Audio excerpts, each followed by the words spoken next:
Hello and very warm welcome. चलिए start करते हैं। आज एक बहुत ग्रेट पर्सनालिटी, जो एक ग्रेट फ्रीडम फाइटर भी रहे, जो हम कह सकते हैं एक बहुत ग्रेट पॉलिटिशियन भी रहे, जिन्होंने अपनी विचारधारा से सबको प्रभावित किया।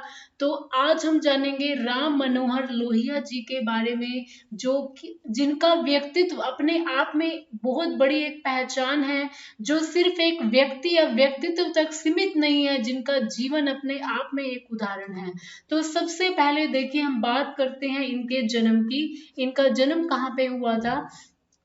23 मार्च 1910 को इनका जन्म हुआ था, Akbarpur, united province of Agra and Oudh, British India के अंदर। देखिए, इनका जन्म हुआ था 23 मार्च 1910 को, यूनाइटेड प्रोविंस, प्रोविंस का मतलब होता है प्रांत, यानी इनका जन्म उत्तर प्रदेश के अंदर हुआ था। और इसके साथ साथ देखिए, यहाँ पे बहुत इंपॉर्टेंट चीज आती है कि 23 जनवरी जो है, ये वही डेट है जब हमारे देश के 3 शेर, कौन कौन से, भगत सिंह, राजगुरु और सुखदेव, इन्हें फांसी दे दी गई थी 1931 के अंदर। तो इसीलिए इन्होंने कभी भी अपनी जयंती कभी भी नहीं बनाई। राम मनोहर लोहिया जी ने अपना जन्मदिन कभी भी नहीं बनाया, शहीद दिवस ही इन्होंने बनाया है। क्योंकि यहाँ पे देखिए, 3 यहाँ पे पर्सन थे जो बहुत बड़े ग्रेट फ्रीडम फाइटर थे, रेवोल्यूशनरी थे, जिनके अंदर हम कह सकते हैं कि युवा एक खून था, जो देश के लिए बहुत कुछ कर गुजरने की हिम्मत, एक जज्बा रखते थे। तो सबसे पहले यहाँ पे हमने इनके बर्थ के बारे में पढ़ा। देन इनकी मृत्यु जो हुई थी वो हुई थी 12 अक्टूबर 1967 को। 57 इनकी एज थी जिस टाइम डेथ हुई। बहुत ज्यादा एज, लंबा जीवन इन्होंने नहीं जिया है, लेकिन जितना जीवन जिया बहुत खूबसूरत रहा, और इसके साथ साथ इन्होंने दूसरों को प्रेरणा भी दी। तो न्यू दिल्ली में 12 अक्टूबर 1967, 12 अक्टूबर इनकी डेथ एनिवर्सरी हो जाएगी।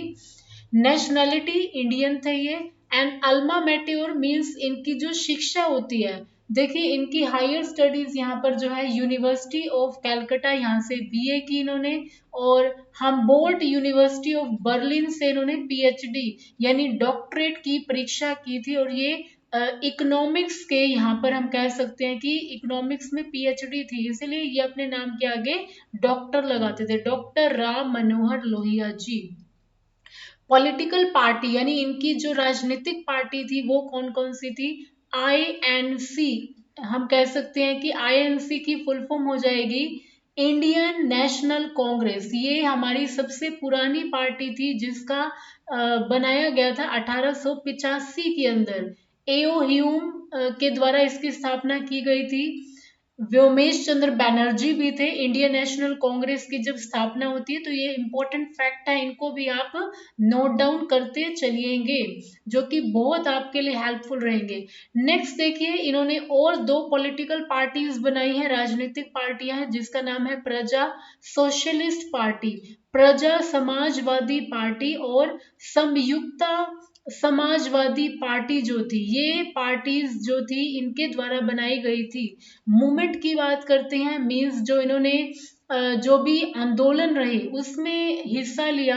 तो एक जो आंदोलन है वो है क्विट इंडिया मूवमेंट, यानी भारत छोड़ो आंदोलन, जो कि 1942 में हुआ था। और इंडियन इंडिपेंडेंस मूवमेंट, यानी भारत की स्वतंत्रता के लिए, भारत की आजादी के लिए जो भी मूवमेंट, जो भी आंदोलन हुए, वो उन सभी आंदोलन के अंदर, मीन्स उन सभी मूवमेंट्स के अंदर इन्होंने बहुत ही एक्टिवली पार्टिसिपेशन किया था। तो होप सो आपको इनकी लाइफ के बारे में जो बेसिक चीजें हैं वो पता चल गई होंगी। जन्म जन्म हुआ था इनका 23 मार्च 1910 को। इसी दिन ही हम बनाते हैं शहीद दिवस, क्योंकि इस दिन 3 जो हमारे हम कह सकते हैं कि युवा, भगत सिंह, राजगुरु, सुखदेव, क्योंकि इन्होंने असेंबली पे बम गिरा था, तो इनको एक तरह से फांसी की सजा सुनाई गई थी। मृत्यु की बात करते हैं तो 22 अक्टूबर 1967 को हुई थी न्यू दिल्ली के अंदर। नेशनैलिटी इंडियन थी। शिक्षा की बात करें तो इन्होंने पीएचडी की उपाधि ली थी, और ये कहाँ से की थी? बर्लिन, बर्लिन जो कि जर्मनी की कैपिटल है, इसीलिए ये समाजवादी सोच से बहुत ज़्यादा प्रभावित थे। वहाँ पे हम एक पर्सनालिटी का जिक्र भी करेंगे जो कि कार्ल मार्क्स हैं। कार्ल मार्क्स जो है ये जर्मनी से बिलोंग करते थे और उस टाइम तो कार्ल मार्क्स को पूरे के पूरे वर्ल्ड में ही बहुत ज़्यादा उनकी सोच ने प्रभावित किया था। कार्ल मार्क्स जो थे, कार्ल मार्क्स अपने आप में भी बहुत बड़ी पर्सनालिटी, इतने सालों के बाद भी आज भी हम इनके आइडियाज को पढ़ते हैं तो इनके आइडियाज से बहुत ज्यादा प्रभावित हुए थे डॉक्टर राम मनोहर लोहिया जी। जो पॉलिटिकल पार्टीज हैं इनको भी आप अच्छे से नोट डाउन कीजिएगा, मूवमेंट जो रहे इनके आंदोलन। चलिए यहाँ पर हम देख सकते हैं राम मनोहर लोहिया जो थे ये गांधी जी से बहुत ज्यादा प्रभावित थे और सत्याग्रह मार्च इन्होंने तभी एक तरह से गांधी जी के साथ हिस्सा लिया था जब ये मात्र 10 साल के थे। देखिए 1910 हो गया, 1910 में इनका जन्म है तो इसके अंदर 10 जोड़ेंगे तो टोटल यानी 1920 के अंदर ये गांधी जी के साथ लग गए थे। और उन दिनों जो मूवमेंट चल रहा था वो चल रहा था असहयोग आंदोलन, नॉन कोऑपरेशन मूवमेंट चल रहा था। तो वहां पे उन्होंने एक तरह से अपना एक्टिव पार्टिसिपेशन दिखाया था मात्र 10 साल की उम्र में। इसके साथ साथ देखिए इनको अरेस्ट कर दिया गया था ब्रिटिश सरकार के द्वारा and urging Indians to boycott all government institutions and for his article Satyagraha now. तो देखिए इसके साथ साथ क्योंकि इन्होंने क्या किया था कि भारतीयों को बहुत ज्यादा इन्होंने प्रोत्साहित किया था कि वो भारत के जो भी प्रोडक्ट होते हैं उनको यूज करें, स्वदेशी प्रोडक्ट्स को यूज करें, लोकल प्रोडक्ट्स। आज भी जो हमारे देश के प्रधानमंत्री वोकल फॉर लोकल का नारा लगाते हैं कि आत्मनिर्भर भारत बने, तो वो कैसे बनेगा जब हम अपने इंडियन प्रोडक्ट्स को ही प्रमोट करेंगे और जो बाहर की जो चीजें होती है उनको क्या करेंगे, उनको सपोर्ट नहीं करेंगे। तो यही चीज जो थी अंग्रेजों को चुभ रही थी तो इसीलिए इनको अरेस्ट कर दिया गया था और इन्होंने अपना एक आर्टिकल जो होता है, अपना एक लेख लिखा था सत्याग्रह नाव के नाम से कि आंदोलन जो है, आंदोलन अब होना चाहिए, इस नाम से लिखा था। इनकी अर्ली लाइफ के बारे में चलिए यहाँ पे पढ़ लेते हैं हम फटाफट से। अभी हमने पढ़ा कि इनका जन्म हुआ था 23 मार्च 1910 को अकबरपुर जो कि उत्तर प्रदेश के अंदर है और जो कि currently means Uttar Pradesh state में है। और इनकी इनकी जो मदर थी वो 1912 के अंदर एक्सपायर हो गई थी। देखिए कितनी ज्यादा एक पेनफुल घटना होती है कि 1910 में तो इनका जन्म होता है और 1912 में इनकी मदर जो होती है वो एक्सपायर हो जाती हैं जब ये मात्र 2 साल के होते हैं। और जितना भी एक तरह से इनका लालन पालन जो होता है वो इनके पिताजी के द्वारा, हीरा लाल जी के द्वारा किया गया था जिन्होंने दोबारा शादी नहीं की थी। उन्होंने माता का भी एक रोल अदा किया था और पिताजी का भी। उसके बाद 1918 में इन्हें भेज दिया गया था बॉम्बे के अंदर जहां पर इन्होंने अपने हाई स्कूल की एजुकेशन जो है वो की थी। और इसके साथ साथ इन्होंने देखिए BHU यानी बनारस हिंदू यूनिवर्सिटी जो है वहां पर ये गए थे अपना +2 का कोर्स करने के लिए, इंटरमीडिएट की कंप्लीट करने के लिए। और ये हम देख सकते हैं कि स्कूल वगैरह जो भी है इन्होंने अपना मेट्रिकुलेशन 10th वगैरह जो है 1927 में कंप्लीट कर लिया था। इनके पिताजी जो थे वो टीचर थे तो इसीलिए इनका काफी पढ़ाई लिखाई से काफी अच्छा नाता रहा है हम कह सकते हैं, क्योंकि पिताजी काफी ध्यान देते थे इनके। तो इसके बाद देखिए अपना 10th का एजुकेशन कंप्लीट करने के बाद इन्होंने ज्वाइन किया विद्यासागर कॉलेज जो कि किस यूनिवर्सिटी के अंडर था, यूनिवर्सिटी ऑफ कैलकाटा के अंदर था। और इसके साथ साथ इन्होंने 1929 में अपनी BA की डिग्री यानी बैचलर ऑफ आर्ट्स जो है वो कंप्लीट कर लिया था। और फिर इन्होंने ये डिसाइड किया था कि ये फ्रेडरिक विलियम यूनिवर्सिटी जो कि आज हम उसे किस नाम से जानते हैं, हम bolt university of Berlin. Usually जितने भी लोग थे वो जाते थे लंदन के लिए हायर स्टडीज के लिए, बैरिस्टर के लिए, लेकिन इन्होंने अपने लिए बर्लिन जो है वहां पे इस यूनिवर्सिटी को चुना। तो प्रेस्टिजियस एजुकेशनल इंस्टीट्यूट थे उसको इन्होंने छोड़ दिया था। और to convey his damned view of British philosophy, कि ब्रिटिश फिलोसफी को ये इतना अच्छा पसंद नहीं करते थे। तो इसके साथ साथ देखिए ही सून लर्न जर्मन, बड़ी जल्दी ही 3 महीने के अंदर ही इन्होंने जर्मनी जाने के बाद 3 महीने में ही जर्मन लैंग्वेज सीख ली थी। And received financial assistance, means इनको वित्तीय सहायता भी मिली थी जो कि इनका आउटस्टैंडिंग एकेडमिक परफॉर्मेंस था। मीन्स इनको जैसे हम कह सकते हैं कि स्टाइफंड, इनको वजीफा वगैरह भी मिला था। Studying national economy as major subject, इनका जो इन्होंने डॉक्टरी की जो एक परीक्षा पास की थी पीएचडी के लिए, तो इन्होंने मेनली जो था वो इकोनॉमिक्स में ही किया था। एंड ये स्टूडेंट रहे थे 1929 टू 1933 तक। लोहिया जी ने पीएचडी की थीसिस पेपर भी लिखे थे, किस टॉपिक के ऊपर थे, उनका था सॉल्ट टैक्सेशन इन इंडिया। आपको पता है कि जो ब्रिटिशर्स थे, जो अंग्रेज थे, वो क्या करते थे, सोल्ट बनाने पे भी क्या करते थे, टैक्स लगाते थे। तो गांधी जी ने इस चीज पे ऑब्जेक्शन रेज किया था कि जो सोल्ट होता है वो एक तरह से बहुत ही असेंशियल आइटम है, एक इम्पोर्टेंट कॉमोडिटी है, उसके ऊपर भी टैक्स लगाया जा रहा है। तो गांधी जी ने टैक्स जो होता है एक तरह से उनका आंदोलन तोड़ा था, मतलब नमक बना के इस कानून को तोड़ा था।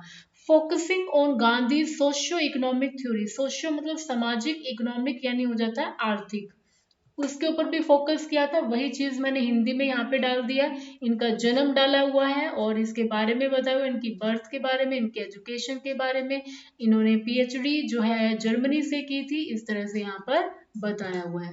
तो नेशनल मूवमेंट की हम बात करते हैं, यानी जो भी इनके राष्ट्रीय जो आंदोलन रहे थे, तो देखिए लोहिया जो थे ये फाउंडर्स थे, संस्थापक थे कांग्रेस सोशलिस्ट पार्टी के। ये चीज हमें ध्यान रखना है कि कांग्रेस सोशलिस्ट पार्टी के ये संस्थापक थे। मैंने आपको बताया था, देखिए सोशलिस्ट होता है इनकी समाजवादी सोच थी, क्योंकि ये कहाँ पर पढ़ के आए थे, ये जर्मनी में पढ़ के आए थे और वहां पे बहुत ज्यादा एक इन्फ्लुएंस रहता था कार्ल मार्क्स का। और कार्ल मार्क्स ये कहते थे कि समाज में जितने भी हमारे रिसोर्सेज हैं उसके ऊपर जो गरीब होते हैं, जो वेजेस पे काम करते हैं, मजदूरी के ऊपर काम करते हैं, उनका अधिकार होना चाहिए। लेकिन समाज में जो पूंजीपति वर्ग है, जो कैपिटलिस्ट है, मीन्स जो इंडस्ट्रियलिस्ट हैं, बड़े बड़े जो उद्योगपति हैं, वो मजदूरों का मीन्स जो लेबरर्स हैं उनका शोषण करते हैं। तो इसीलिए इन्होंने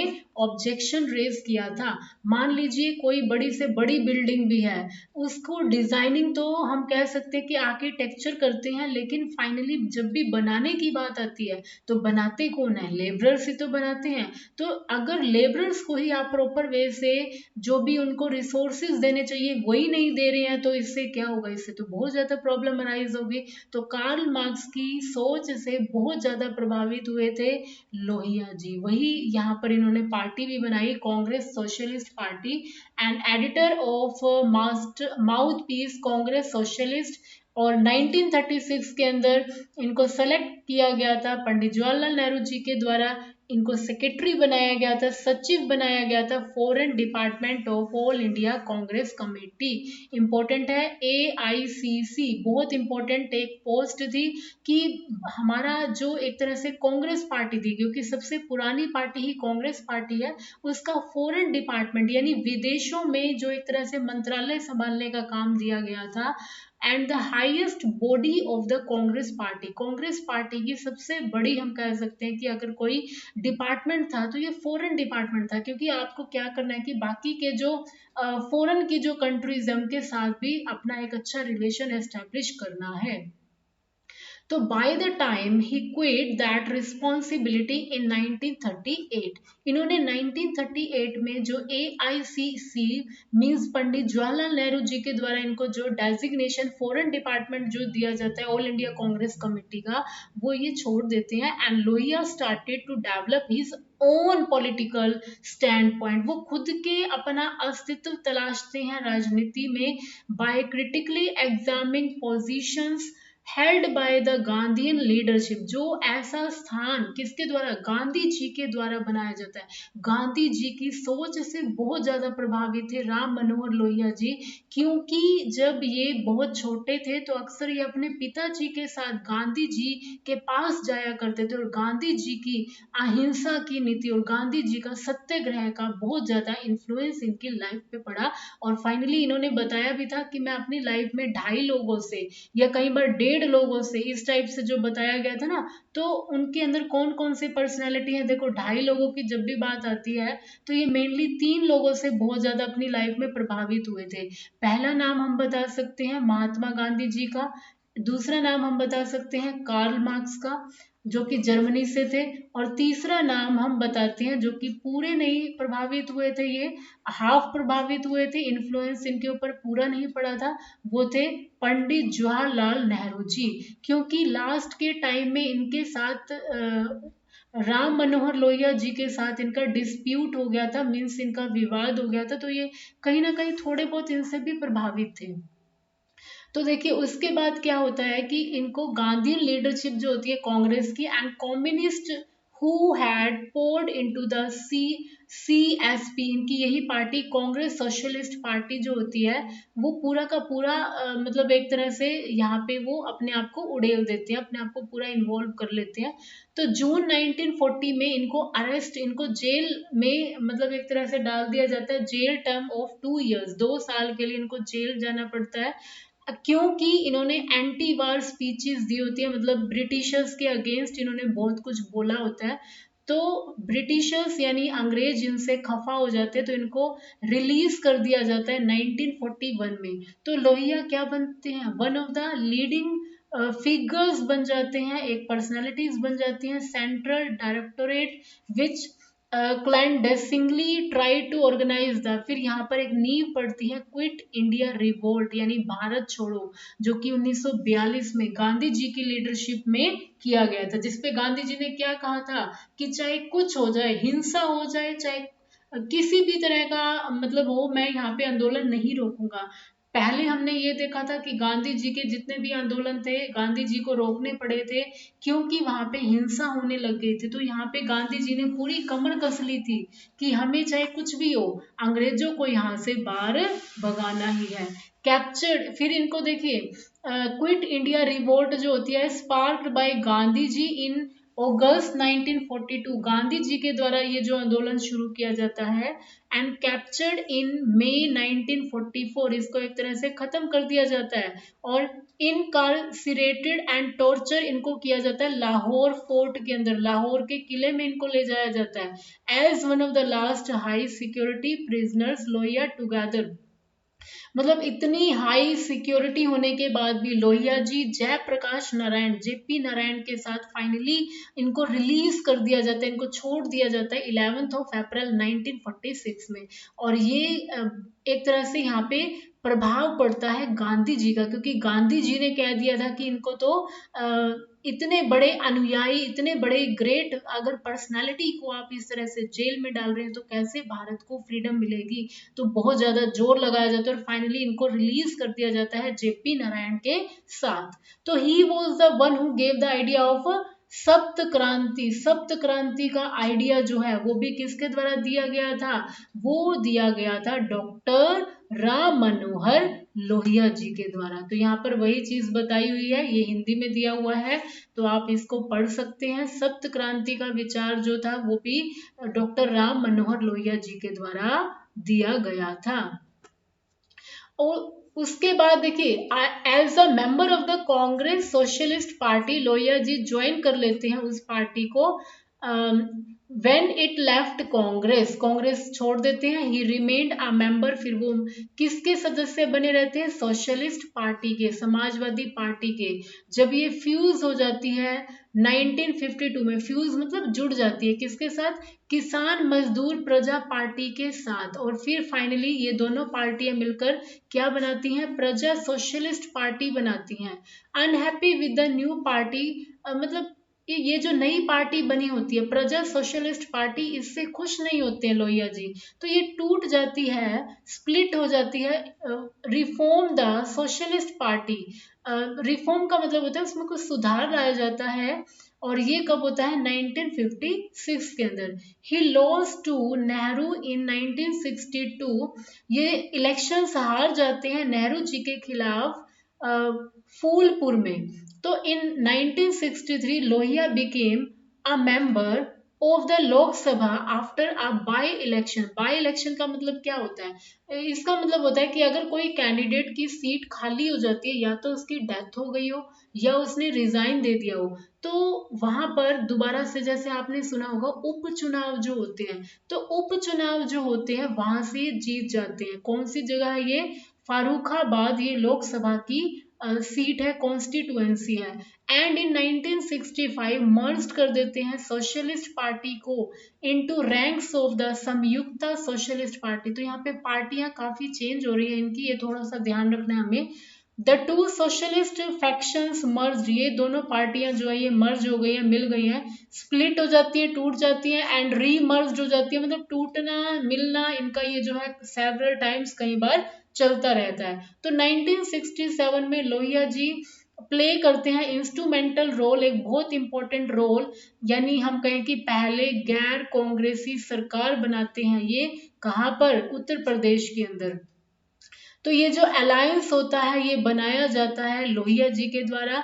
एंड भारतीय जनसंघ के जो लीडर होते हैं, ये भारतीय जनसंघ बाद में बीजेपी पार्टी बनती है 1980 में under the leadership of Atal Bihari Vajpayee ji. तो यहाँ पे भारतीय जनसंघ के जो लीडर हैं उनका नाम है नानाजी देशमुख, इनका नाम है नानाजी देशमुख है इनका नाम।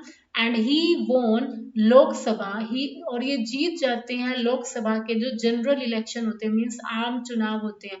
लाइक अभी हमारे जो 17वीं लोकसभा जो चुनी गई है, उसी तरह से लोकसभा के जो आम चुनाव होते हैं, जनरल इलेक्शंस होते हैं 1967 में कन्नौज से, और कन्नौज जो है ये यूपी में है, वहां से जीत जाते हैं, लेकिन कुछ ही मंथ्स के बाद इनकी डेथ हो जाती है। यही चीज यहाँ पर बताई हुई है। यहाँ पे देखिए कुछ बुक्स बताई हुई हैं, इनके द्वारा बुक्स लिखी गई थी। तो यहाँ पर है guilty man of India partition, book लिखी गई है राम मनोहर लोहिया जी के द्वारा। भारत विभाजन के गुनाहगार, हम कह सकते हैं कि भारत का विभाजन किस कारण से हुआ, क्या इसमें समस्याएं रही। एंड नेक्स्ट जो है marks, Gandhi and socialism. Socialism का मतलब होता है समाजवाद, समाजवाद। और यहाँ पर जो ऊपर पिक्चर दी हुई है ये है कार्ल मार्क्स की, जो कि जर्मनी से थे। उसके बाद है इतिहास चक्र, यानी हिस्ट्री साइकिल जो है, ये भी राम मनोहर लोहिया जी के द्वारा बुक लिखी गई है। इसके बाद हम व्हील ऑफ हिस्ट्री भी देख सकते हैं, व्हील ऑफ हिस्ट्री ये बुक लिखी गई है, भारत के शासक यानी रूलर ऑफ इंडिया। और यहाँ पे बुक्स जो है देखिए द कास्ट सिस्टम, जात जो तंत्र होता है एक, वो लिखा गया है 1964 में बुक लिखी गई है। फ्रेगमेंट्स ऑफ वर्ल्ड माइंड 1949 में लिखी गई है। Next is the guilty man of India partition, marks, Gandhi and socialism 1963 में लिखा गया है। इसके साथ साथ एक बुक आप और ऐड कर सकते हैं 5th नंबर की, जो कि है इंटरवल ड्यूरिंग पॉलिटिक्स। ये भी इनकी इंपॉर्टेंट बुक है, याद कर सकते हैं आप। इंटरवल ड्यूरिंग पॉलिटिक्स जो है इनकी बुक, पॉलिटिक्स। एंड यहाँ पर ये मेनली बुक्स जो है इनके द्वारा लिखी गई है। होप सो आपको ये क्लियर हो गया होगा। तो थैंक यू सो मच। अगर आप चैनल पे न्यू हैं तो please don't forget to like, share and subscribe the channel. तो आज हमने जाना राम मनोहर लोहिया जी के बारे में, इसी तरह से और भी एजुकेशनल वीडियोस हम जानेंगे। तो थैंक यू सो मच। जय हिंद, जय भारत।